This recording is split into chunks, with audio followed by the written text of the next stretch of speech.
Hey everybody, John Lucky Loon Outdoors. I'm going to talk to you a little bit about how to roast coffee. Let's take a look at the setup here. Alright, so first off, don't do it inside. You're going to need to have a way to cook it outside. I've got this Camp Chef big gas grill here. I've already reviewed this, but that's what I'm using it for right now. Of course, there's a little bit of a mess because I'm taking a break right now. I've been roasting coffee for a hot minute. So, way to cook. Don't use a turkey burner or they get too hot. And the vessel you want to cook in, I like to use a nice big cast iron pot because it evenly distributes the heat so you don't get hot spots. That way you get a much more even roast on the beans, which is super important because they can be pretty sensitive.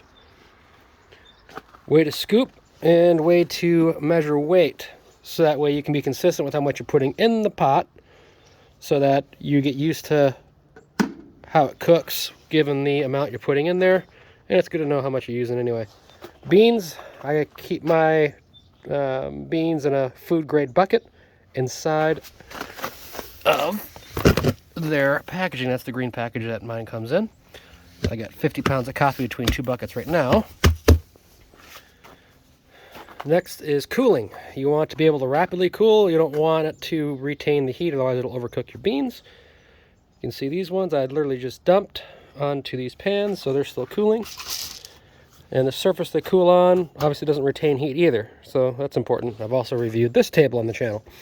But good aluminum, good large pans that can distribute the beans easily. Put them on there, give them a little shake. Got about a medium roast here. And then of course your spatula. I have a different one I like to use, but I'm using this one today. It's a little bit smaller. I like having a really long one to keep your hands out of the pot where it's hot. So, how this works pretty simply: grab your specified amount of beans, throw it in the pot, put it on a medium-high heat. Do not stop mixing. It'll start to crack like popcorn once. Once that happens, you're at crack 1. That means you're getting there. When it starts cracking like popcorn again for the second time, that means you have reached a spot you can stop. So when it does its second crack, you can stop there. That is a light roast. You keep on going. You go to a medium roast and then eventually to a dark roast. The longer you cook it, the more of the caffeine you cook out of it. So you got to go to a flavor that you like and a level of caffeine that you prefer as well. So cook it. Stir, stir, stir, stir, stir. Dump immediately, spread out and cool, and then you can package for grinding or whatever. It's pretty straightforward, but it is quite a strain on the hand stirring constantly. But give it a shot, make sure you go outside and have fun.